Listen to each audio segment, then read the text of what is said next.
dipersembahkan oleh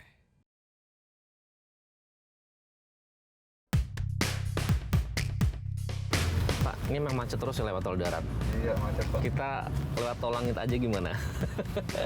Bercanda pemirsa. Nah, apa yang Anda bayangkan pada saat mendengar istilah tol langit? Tol langit ini adalah proyek jaringan serat optik yang mengupayakan pemerataan kualitas internet di seluruh wilayah Indonesia supaya nanti nggak ada lagi kesenjangan, termasuk di daerah 3T, terdepan, terluar, dan tertinggal. Nah, seperti apa sih tol langit ini? Ini dia informasinya.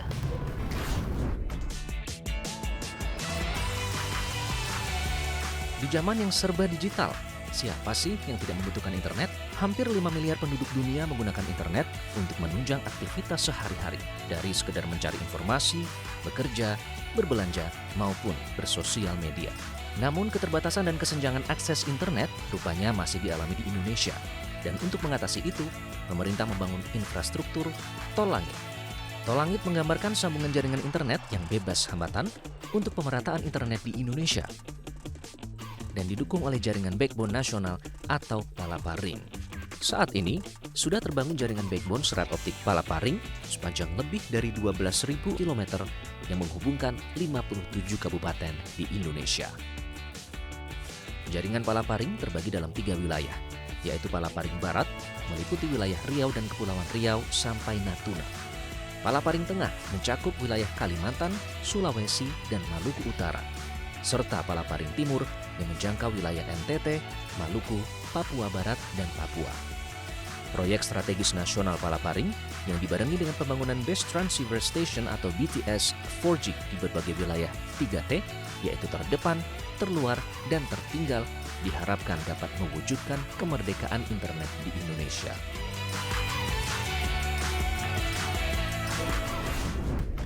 Jadi sudah tahu kan apa itu tol langit, Palaparing, dan mimpi Indonesia untuk mendapatkan internet yang merata dan berkualitas.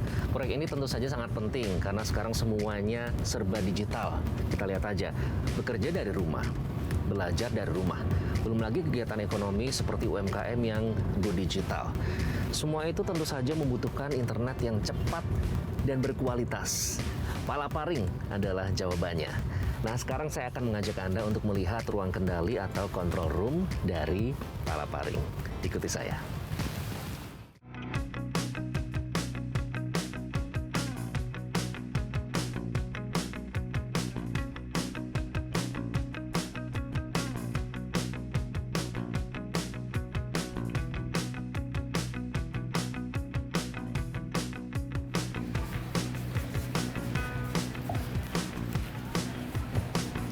Siang dengan Mas Pram ya? Iya, betul. Halo, apa Mas kabar Pram. Mas? Alhamdulillah baik Mas.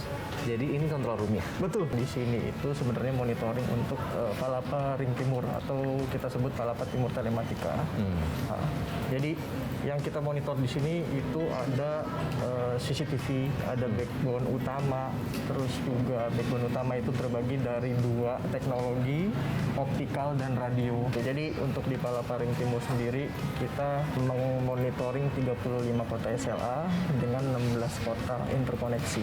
Oke, 35 kota. Nah, ini fokusnya di Indonesia bagian mana, Mas? Ini kita memonitoring untuk 4 provinsi dari Nusa Tenggara Timur, Maluku, serta Papua Barat dan Papua. Dari Waingapu sampai ke Merauke ataupun Jayapura dan daerah atas itu di Sorong, Papua Barat.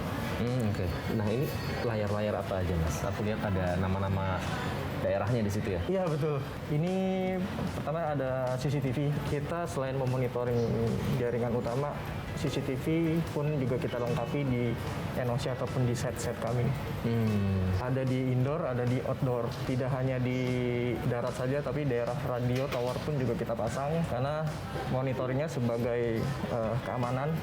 Selain itu, CCTV ini juga untuk memonitoring apakah cuaca di sana berawan, berkabut atau tidak, karena tidak semua set di area PTT ini itu bisa dilalui jalan darat, tapi kebanyakan kita menggunakan heli, jadi sangat berpengaruh pada cuaca. Oke, itu ada kota-kota yang di situ tuh kenapa? Kupang, Manokwari, Jayapura, apakah ada perhatian khusus sama daerah itu? Sebenarnya kalau untuk CCTV ini kita memang membuat playlist ya Mas ya. Ada beberapa klaster yang kita buat dan tambahannya kita biasanya menambahkan set-set yang memang lagi tidak kondusif.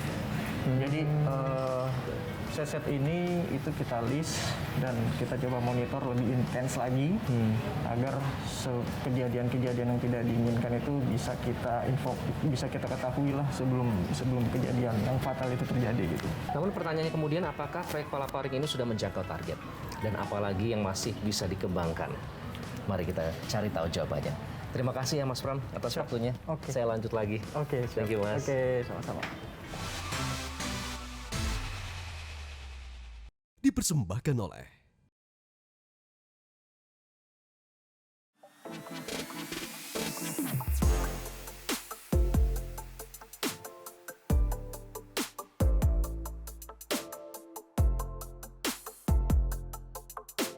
Siang Mas Haris. Mas Iqbal siang. Apa kabar, Mas? Alhamdulillah sehat. Baik, ini nih yang punya Project Palaparing dari Bakti Kominfo. Soal Palaparing nih Mas. Oh iya. Tujuannya kan menyediakan internet yang cepat dan murah. Nah, tapi sejauh ini apakah sudah menjangkau target? Terutama kan pengennya sih sampai ke daerah 3T ya. Jadi ini adalah proyek strategis nasional ya yang digagas oleh Kominfo ya. Jadi pada saat perencanaannya dulu memang Palaparing ini didesain untuk melengkapi jaringan tulang punggung serat optik yang dibangun oleh industri. Ya. Di mana daerah yang memang tidak komersil kemudian itu dibangun oleh pemerintah. Dalam hal ini melalui Kominfo dan Bakti. Ya. Jadi sekarang yang sudah beroperasi di paket barat, tengah dan timur telah memenuhi marwahnya dengan melengkapi daerah-daerah yang belum ada infrastruktur jaringan tulang punggung serat optik. Jadi total sudah menjangkau berapa wilayah? Kalau untuk Palaparing itu sendiri sudah 57 kabupaten. Sudah 57 kabupaten? Yes. Semuanya berarti ya. Nah terus aku dapat ada data terkini nih Mas dari Bappenas ya. Saya bacakan utilisasi bandwidth Palaparing milik Kemenkominfo ini di bawah 50%. Palaparing Barat, Timur, dan Tengah. Tanggapannya Mas Haris? Oke, jadi memang tidak mudah ya dalam kita memberikan layanan kepada masyarakat yang ada di 3T dan daerah-daerah terluar lainnya ya. Jadi, tapi itu memang tugasnya dari Bakti Mas Iqbal. Ya. Nah, pada saat kami membangun Palaparing, daerah-daerah yang kami bangun ya itu memang daerah yang non komersil. Tapi dengan adanya Palaparing, contohnya di Palaparing Barat sudah ada 7 perusahaan telekomunikasi dan layanan internet yang mau berinvestasi di daerah-daerah Palaparing Barat. Ya. Kemudian kalau di Palaparing Tengah sudah ada 14 perusahaan telekomunikasi yang menyewa Palaparing dan membuka layanan telekomunikasi di sana. Kalau di timur sudah ada 7 perusahaan. Nah, jadi memang pada saat kita berbicara tentang utilisasi itu akan terus naik seiring dengan penggunaan yang terus meningkat. Oke, nah terus kita kan udah mau selesai nih Mas 2021. Nanti 2022 atau tahun-tahun berikutnya nanti ada perubahan apa Mas soal Palaparing ini? Saya dengar juga soal nanti dari aspek integrasi juga akan ada perkembangan. Oke, jadi dulu kita membangun Palaparing untuk melengkapi jaringan backbone tulang punggung atau tulang punggung serat optiknya industri.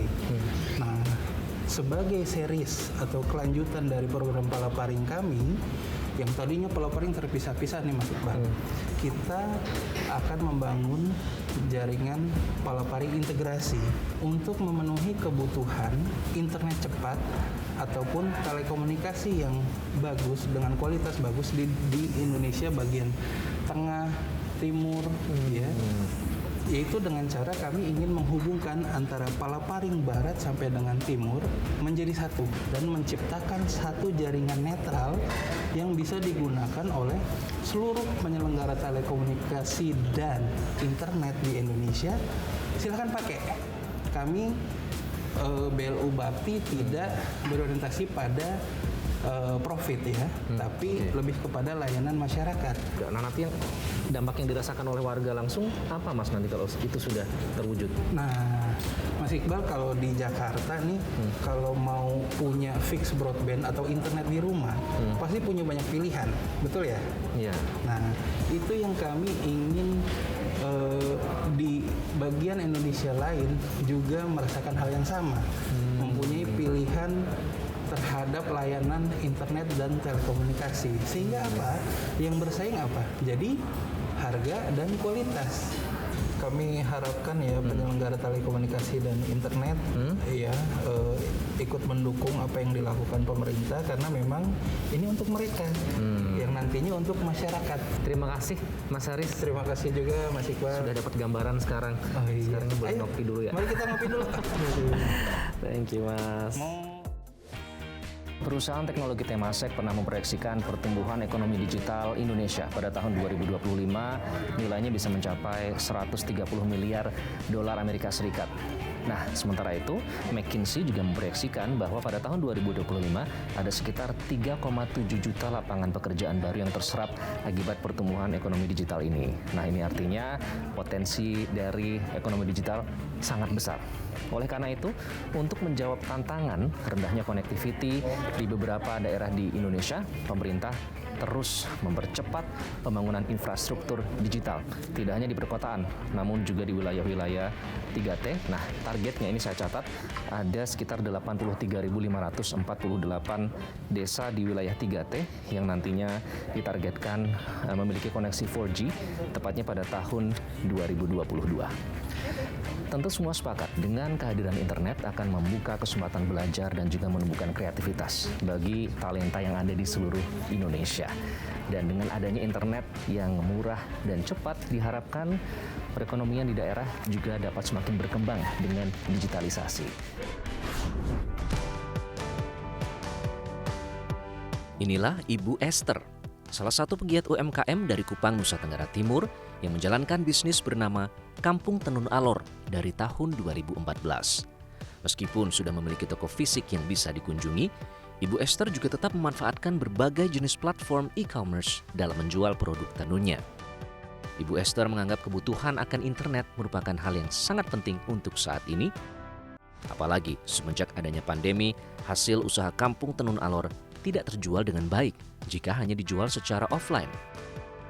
Untuk bisnis saya saat ini pastilah mengalami kendala atau masalah. Dalam hal ini omset penjualan yang menurun sangat besar. Internet untuk saat ini sudah jauh lebih baik dibanding dulu ketika saya memulai usaha. Kalau dulu saya memulai usaha saya memperkenalkannya lewat media sosial. Tapi sekarang saya sudah bisa memasarkan hasil usaha saya atau produk-produk saya itu lewat e-commerce. Internet murah dan lancar bagi Ibu Esther adalah salah satu faktor pendukung dalam perjalanan bisnisnya saat ini. Bu Esther berharap kedepannya pemerintah terus memperhatikan pelaku-pelaku bisnis UMKM di daerah dengan meningkatkan fasilitas atau infrastruktur internet agar terdigitalisasi dan berdaya saing. Harapan saya agar pemerintah lebih memperhatikan supaya jaringan internet itu lebih lancar, lebih stabil, dan juga kalau bisa lebih murah. Karena kami saat ini sangat terbantukan dengan jaringan internet. Pandemi COVID-19 banyak mengubah cara kita dalam menjalani kehidupan. Nah, ternyata di balik kesusahan dan kepahitan, pandemi juga membawa dampak yang positif. Di balik keterbatasan, tentu juga harus berkembang. Nah, baik masyarakat maupun pemerintah terus maju, mencari cara baru, ide-ide segar, termasuk memperbaiki teknologi, sistem, dan jaringan supaya kehidupan dapat terus berjalan. Sampai jumpa di 15 Minutes selanjutnya. Bye. Metro TV.